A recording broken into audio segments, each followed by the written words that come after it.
Hi, boys and girls. This is Mrs. DP in fifth grade, and I'm here to talk to you about my passion, kayaking. All right, Mrs. DP, so how did you first become curious about kayaking? I live in Webster, and I live near the bay as well as Lake Ontario, and we spend some time, my family and I spend some time down by the water, and I saw people out there kayaking in the water, and I thought it was a great way, to be out and enjoy the water. Once you knew you were curious about kayaking, how did you gather more information about it? Well, I started by talking to some people that I knew already were already kayaking, and to see what they liked about it. And then after that, I started to go to some sporting goods places. So I went to like Eastern Mountain Sports to look at kayaks and get information as to what kind of kayak I might want and what would best fit. And then I went down by the bay. There's another place that they sell kayaks, but you can also rent them.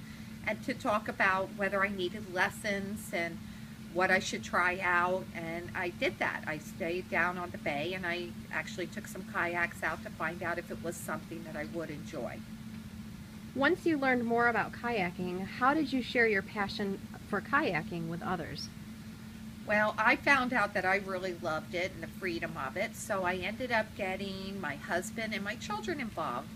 I got my husband to buy his own kayak as well, so that when we have some free time on Saturdays and Sundays, we go out and spend time on the water.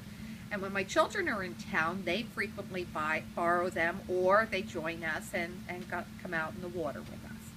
What advice would you give someone who is just starting to pursue something that they are curious or passionate about? Well, talk to people that you know that might have a similar interest or be an expert in that. Or the other thing you could do is look at, what stores, what businesses support maybe that passion, and go in and look around and see what they are doing.